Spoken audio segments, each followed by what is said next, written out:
so you don't stall whenever you are in front of a client or potential client. Yeah, I think it's so important, and it's uncomfortable, right? Like when we say it, we're like, okay, we're gonna get up and we're gonna role play. It's like, oh, this doesn't feel good, but we don't want to practice on our clients. We want to practice with one another. We want to like hone our skills, and that's one of the 5 money making tasks is script and role playing, and we just don't do it enough as agents. So I think that that's something that's really impactful when we do those. Yes, absolutely. I definitely, and it takes you out of your comfort zone. I always say one of the hardest things to do in but business and even in personal life is to walk into the room and like feel like you need to be there. And um, you know, I was anxious driving down to Atlantic Beach yesterday, but then once I got in there, I learned a lot and felt like it was something that helped me grow professionally.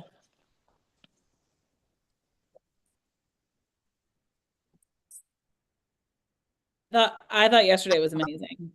Thank you. All right, Anna, I have to mute, so I need you to take over because I can't keep unmuting. I'm sorry. You're Okay. fine. Good I'm now. Just ride in peace. All right. Good morning. I'm still letting a couple of people in. It looks like the waiting room has still got some folks coming in.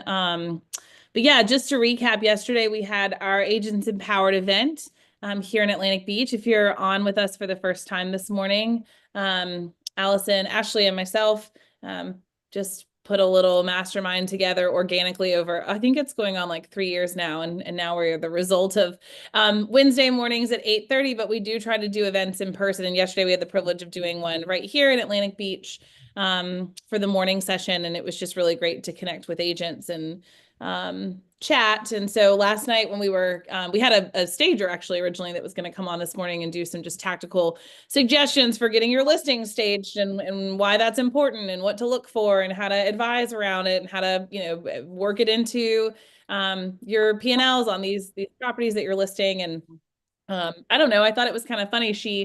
She came on last night and I was looking for a headshot. We hadn't prepped all of the marketing for it. And she's like, oh, I've just had such a crazy week. And she wasn't looking for an out, but I was willing to provide one because I thought, I think there's a message that I really wanted to share this morning. I've had kind of a big week and I want to walk through that with you guys. And yesterday kind of challenged me to say, hey, like, let's tell the story and let's get it out there for our world to see. So I'm not going to talk about staging this morning. I'm going to give you kind of a messy narrative over the next, I hope, 15 to 20 minutes. And then I want to really open up and have some conversations and share with all of you. This is hard enough to do very honestly in a room with people. And so to be putting it on Zoom right away is really intimidating for me. But I want to take a second. And for those of you that are driving, don't close your eyes because that would be very dangerous. But if you're not driving, I want you to take a second and I want us to all go back to 2024. Okay.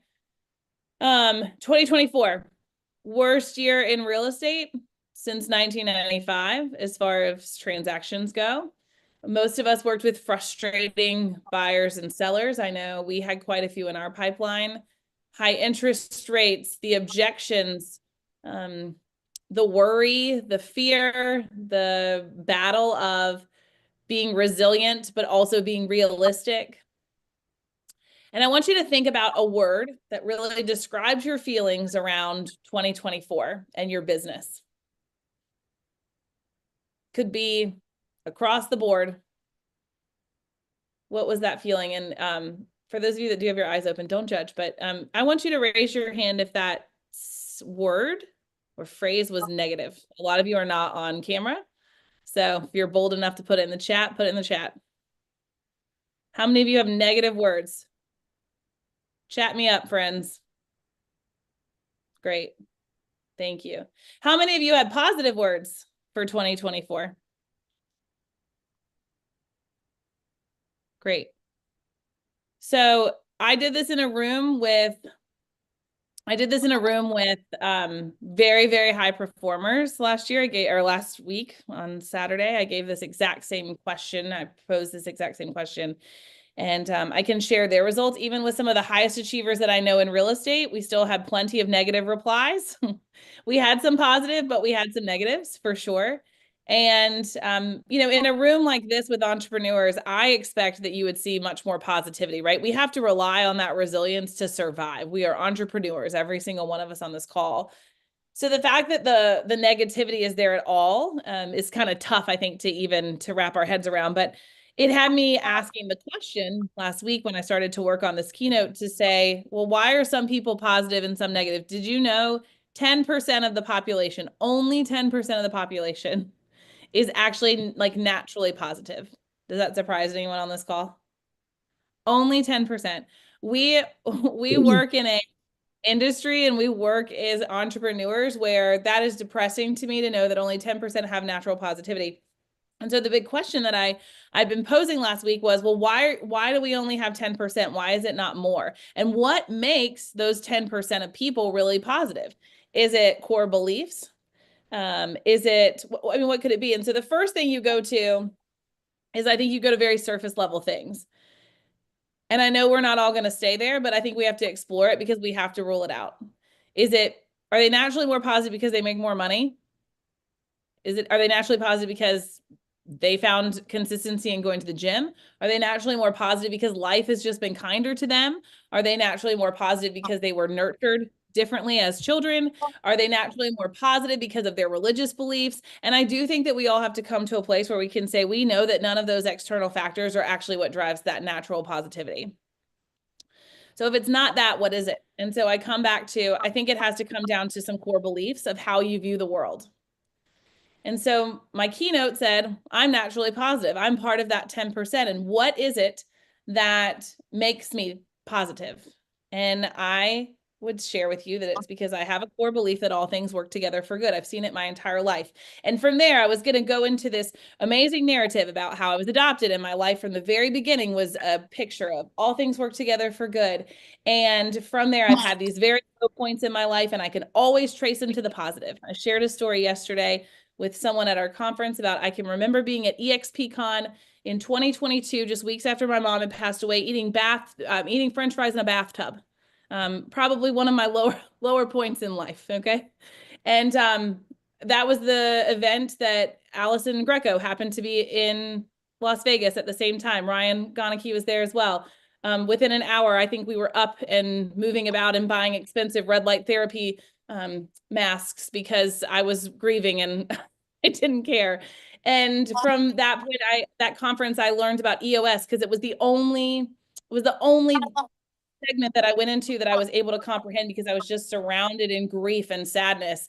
And Kyle Whistle talked about how EOS is so important for our businesses, and my organizational health love started. And so I can say the bathtub in Mandalay Bay, eating French fries 2 weeks after my mom's funeral, wondering why did I come to a real estate conference? I had a really low moment, and I can trace all the positives. So that was what the keynote was going to be. I was going to keep showing how in all these bad moments, I could always map it to good. And when you see that over and over again, it really does train your brain to look for the positive. And I developed all of this because last week I had the opportunity to go to Minneapolis to work with Rene Rodriguez. If you don't know Rene Rodriguez, he has a resume the size of Texas. He works with Fortune 500 company CEOs, some of the biggest public speakers that you know, in working through really neurological theories to make sure that people can really express and share their influence. And I am not doing him justice today, so don't put him down because of my presentation today. But I was very, very excited to go to this event. And so it had been on my calendar since I think December when I was asked to go.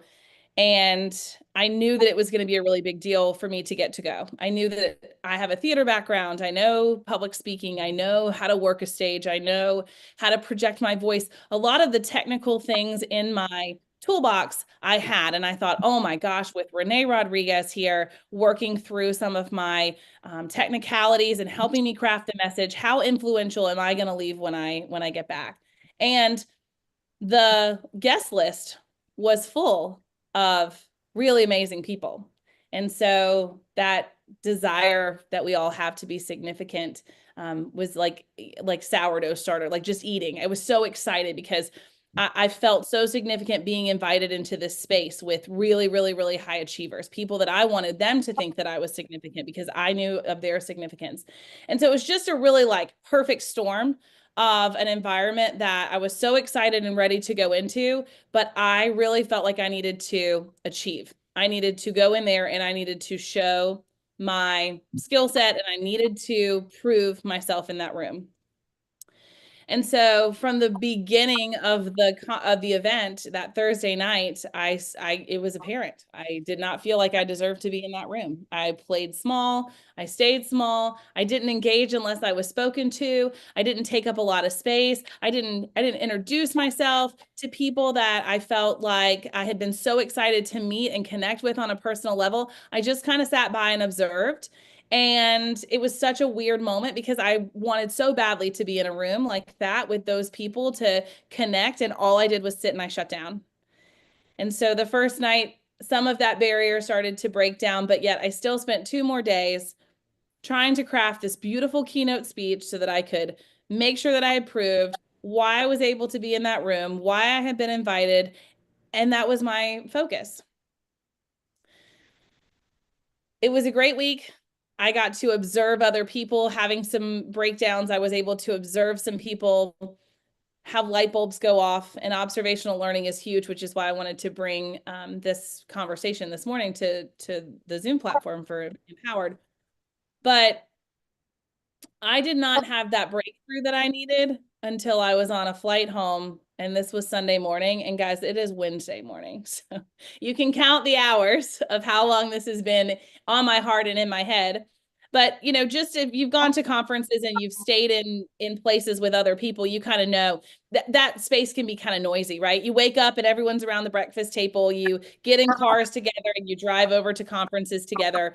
And so there's really not a lot of time for self-reflection. Allison is actually really good at this. Allison will leave a conference, go to her room, just sit in silence. I don't do that well. I'm the high I. I want to be talking to people. I want to be, you know, out and about.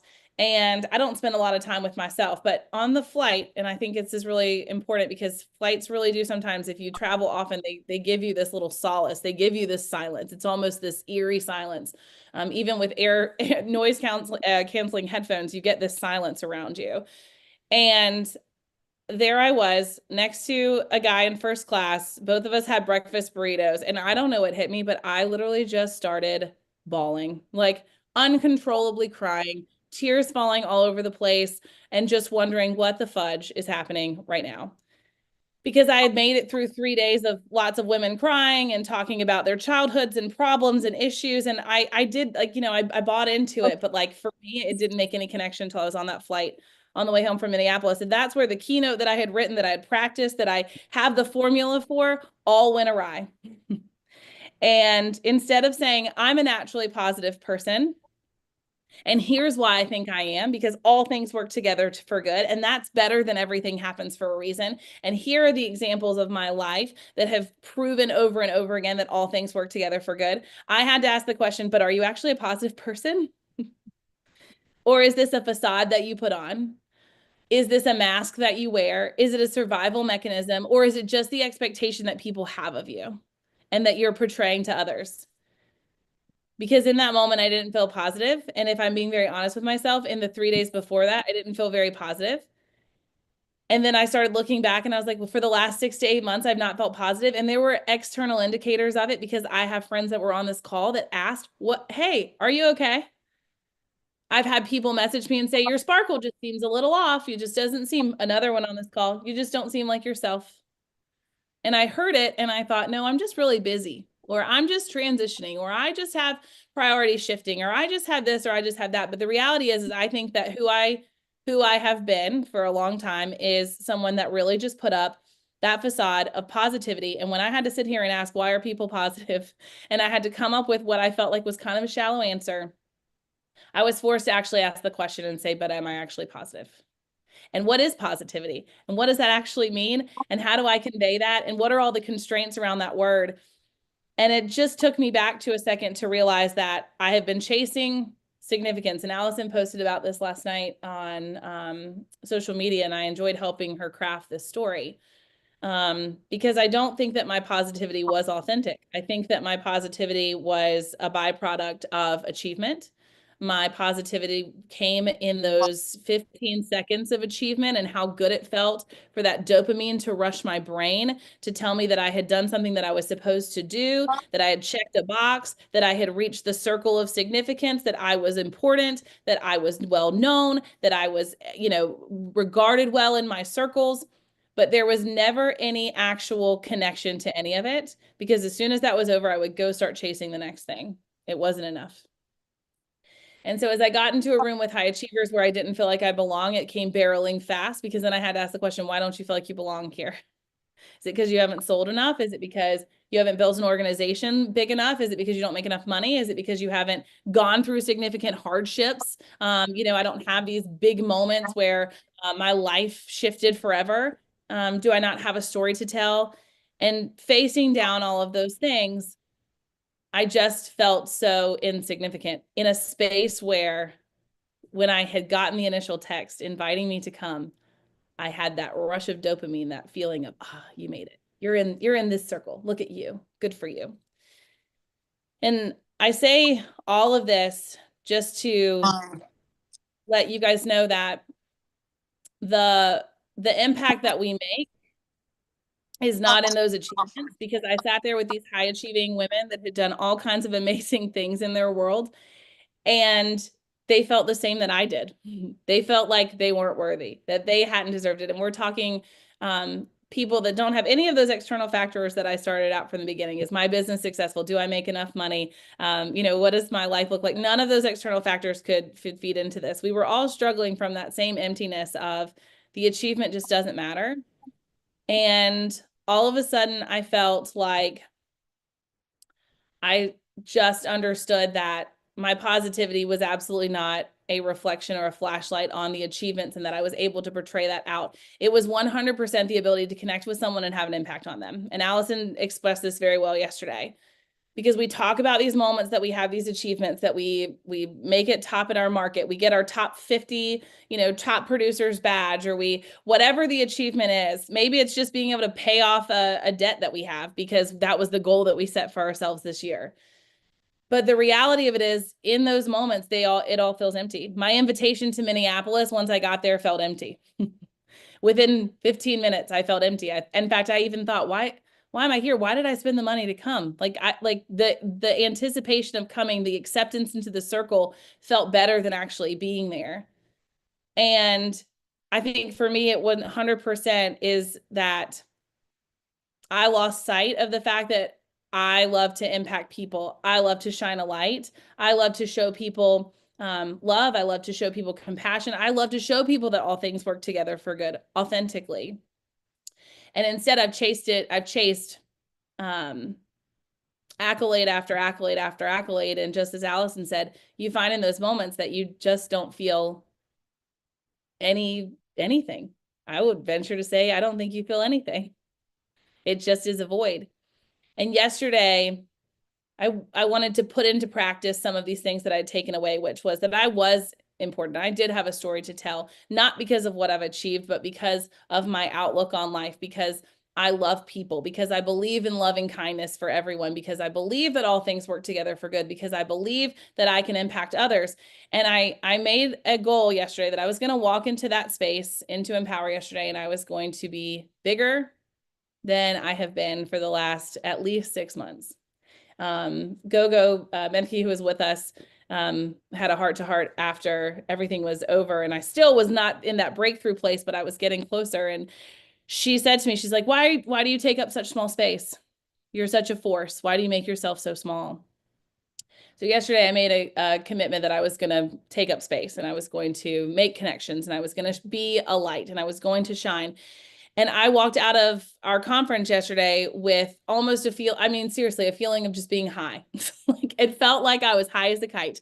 My body just transcended. I felt so incredibly empowered, and I felt something that I really have not felt in at least months and months. I've had key conversations in my personal life with my dad, with my husband, with business partners over the last few days. And I feel this I'm serious, guys. I feel this tingling in my body when I get done having the conversation, releasing myself of this need to be significant, releasing this need to feel positive, releasing this feeling of this is the expectations people have and I need to fit in the box, and just focusing on what can I do for this person.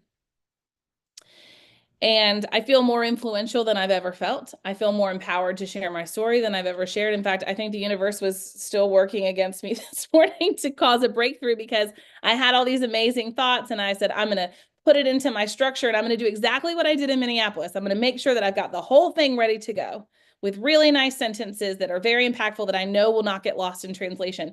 And when I went to open Zoom, my chat GPT that I had just been like filling and loading and working through completely disappeared, and it's all gone and there's no record of it. And I'm telling you, chat GPT is really freaking smart. So it's somewhere there and I just can't find it. And the panic I had at about 8:15 when I realized all these really nice, well bulleted points that I had because I wanted to be sure that this conveyed well was gone. I realized it was just another minute in my life training me that I don't need the polish. I don't need to come on here and say, look how great of a speaker she is. That was so amazing. She got the best points down. No, I just need you to understand at the core of all of this is just how are you shining a light for others? How can you be vulnerable for others?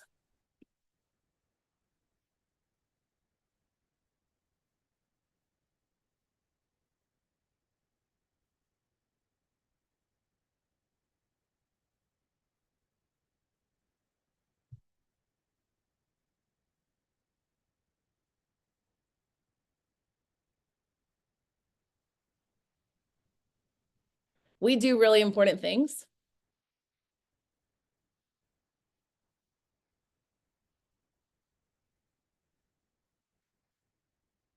We help families find financial freedom. We help them build wealth and legacy. We help them provide safety. As real estate agents, we impact our communities. 2024 was a crappy year. And I think there was a lot of noise surrounding how do we get paid and what do we do? And the work that we are doing is important.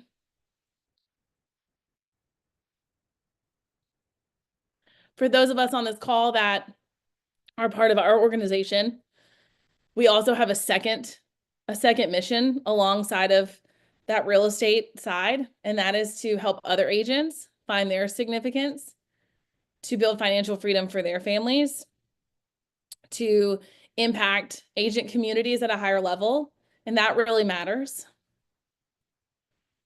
And the 140 people in my downline and the 87 million in volume last year that our team sold, and the fact that I went from being a solo agent selling houses a week after I had my twins to running a successful team, and all of the things along the way are all great, but that's not why I'm significant. That's not why I have a message to share. If you're on this call and you feel I haven't hit these benchmarks, I don't have a voice, I don't have a light, I just want to challenge you to break that down.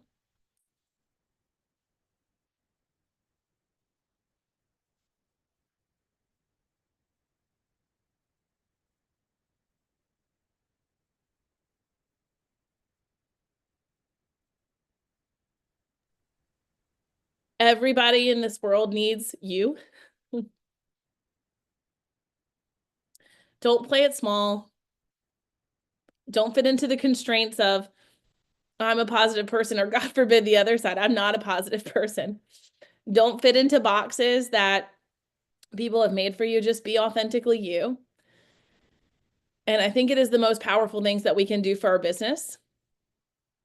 But in return, to be so authentic to self and to live and to feel what I felt the last 4 days. I just never want anyone to go back.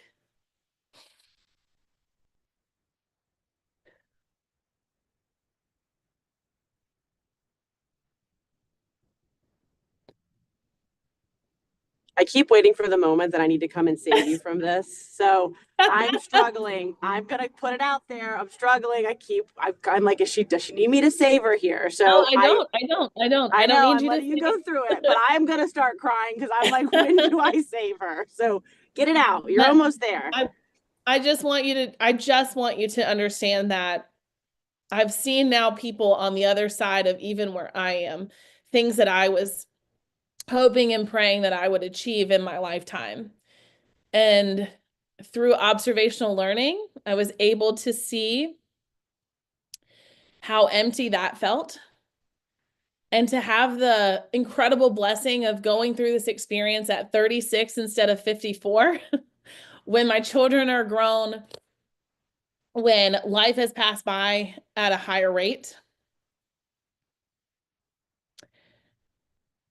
and to know that if I didn't tap into this just inner light and this ability to just connect with people, I think the achievements will all come. But if I was focused on the achievements and then waiting for the self acceptance to show up at the end of that process, I don't think it's going to. So stop caring about what you think it's supposed to look like and just shine a light because people need it. Because only 10% of the population is naturally displaying any light at all. And that is freaking scary. So I just wanted to share this message because I feel like it is one that is getting lost. And we're so distracted by social media, and the images and the quick hits of this is what life looks like and this is what it's supposed to be and it's here and it's there. And this man just hit me like a ton of bricks again on a flight home from Minneapolis. And it was one of those that I really want to make sure that our network knows and knows that I really want to have vulnerable conversations about this. In fact, one of our agents on this call came to my core values topic yesterday for our breakout and ended up just being the two of us. And all I wanted to go do was go deep on this. I wanted to help her figure out, what are 4 things that define you and why, and what happened when you were growing up. And it all sounds very woo-woo. And trust me, like I'm here to say, like, I'm sorry I got a little woo-woo the last week. But boy, did my soul need it. And the thing is, my body needed it. And I can feel my cells healing. So please don't sleep on some of this self evaluation. I think it's why I've always loved Working Genius and Strength Finders and all of the things that help us get to know ourselves. Don't sleep on yourself in this process. And I just want to let you know that truly, I would love to talk to you about your real estate needs. I'd love to talk to you about your aspirations as an agent and what business building looks like and how you can join our incredible organization. But what I really want you to know as a person is that if I can help you walk through any of the self-discovery, because I feel like I have been gifted a little path of being able to go through and pull some of this stuff out, please reach out because I want to be able to impact you so that the ripple effect can happen so that you can now go into your positions of leadership, into your markets, and you can let that ripple expand. Because if we can do that, I do think we can heal what I think is a pretty broken place in the world. So that's all I have for you today. Sorry, it was not incredibly real estate tactical, but I am workshopping this keynote for another presentation. And obviously I know it has quite a ways to go, but I hope that the message is one that you can carry through the rest of your day, through the rest of your week, through the rest of your year, through the rest of your life. And I appreciate having the platform to be able to do this and what a privilege it is. And that's all I have. I'm really happy to open it up to discussion, or you guys can quietly just leave contemplatively and we can never talk about it again. And I'm sorry for my comedic relief breaking the room, but that's what I do. This was wonderful, Anna. Thank you very much. Pearl said crying on a mastermind was not on my bingo card this morning, but I'm glad I was here. Yep, same girl. We didn't build this mastermind for emotional breakdowns, but I think that's sometimes where we have to go. What do you think, I guess, was like is there like a pivotal breakthrough or like something that, like, I always do the shift, right? Because I feel like I'll have like a mindset shift on certain things? Is there some like one piece of what you like where you went and what you talked about? Was there one thing you were like, oh my God, I get it now? Yeah, so it came the structure of Renee's events, and if you don't follow him, you need to follow him. You need to like read his book. I mean, he really is an incredible human. And for those of us at EXP, he's really good friends with Leo and Brian Ellington, and they're really getting access to him in a big way. There's a lot of things coming down the road that you can take with him. And what I love about Renee is that he's not, you don't realize this. You think you're going so that he can make you this impactful speaker. And so you can communicate things and have a stage presence, but what he really is trying for you to leave with is a complete understanding of who you are. That was kind of amazing. But dinner, it starts with dinner on Thursday night. And all of us sat around his dining room table. We had this beautiful 7-course meal, and the chef came out and told a story about all the courses we were eating. And we had to give a toast. So we went around the table and everyone gave a toast at each course. And when it came time, again, I was, number 6 of 12. I was halfway through. I'd been able to hear 2 or 3 people stumble through. I was taking his coaching notes, and I was so ready to, just be like, this is it. Show them why you're here. You're a good speaker. And I don't know what happened, but I had the need to acknowledge that I didn't feel like I needed to be there. And all it came out was I was never good enough as a kid. I never hit the benchmarks that I felt like my parents wanted for me. I have been an achiever my whole life, but I've been outside of that winner's circle looking in everything that I've done. I failed at businesses. And all of a sudden I can hear myself and I am so upset and I have no stage presence. And it's just like word vomit. I don't know if you know this or not, but I've given this example to a couple of people. When a deer gets hit by a car, and you're gonna be like, where is she going with this? But when a deer gets hit by a car and they're recovering, they will start to shake, and it's like down regulation. Like it's their brain, like kind of processing the trauma and preparing them to get back up. If you have little ones or have been around little ones, when little ones cry, they do this, just that hysteric crying that makes you think, what is wrong with you? It's because when we're little, we do the same thing. We down regulate. As our frontal cortex develops, our body loses the ability to down regulate because our body basically, like the brain takes the trauma, puts it into our lymphatic system and stores it.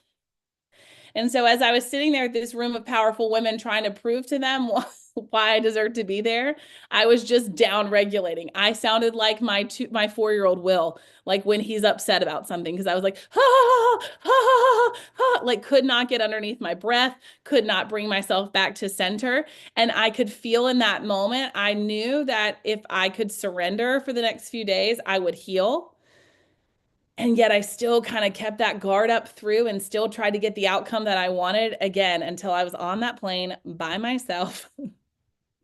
And it all just kind of came full circle. So I think that was probably it, Ashley, was the literally like down regulating, like my body literally like ejecting trauma out at a table full of women that I would have died if I would have known I would not have gone. If someone told me that was going to happen, I would have never gotten on the plane and gone. I would have been so mortified.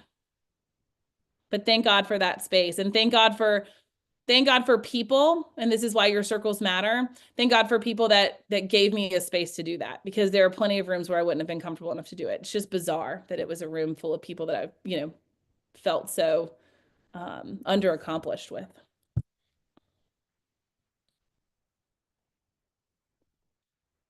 Thank you for the question.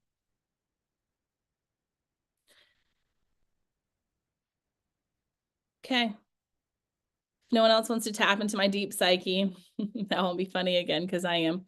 No, I think we're all probably processing and, going through all the things. And I do mean it that if you want to do any self-discovery on this, I am an open book. I would love to share what this has meant.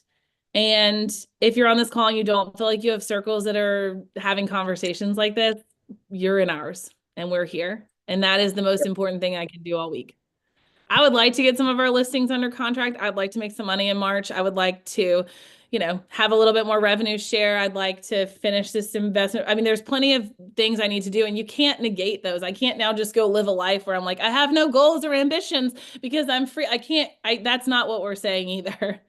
I'm saying let those check boxes be goals that I want to accomplish, but don't let that be who I am.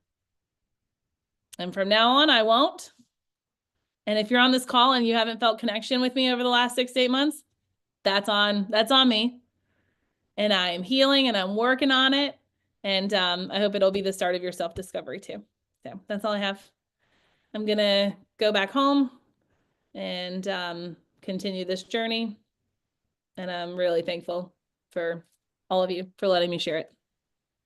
Well, we're thankful for you. We appreciate you. We know that was not easy. And for everybody that was in person at Atlantic Beach yesterday, we appreciate you as well. We'll get some content out and some follow-up emails as well. And then we'll follow back up with who is speaking next week and kind of going into the March calendar. And we appreciate you all. Thank you. Thanks, everyone.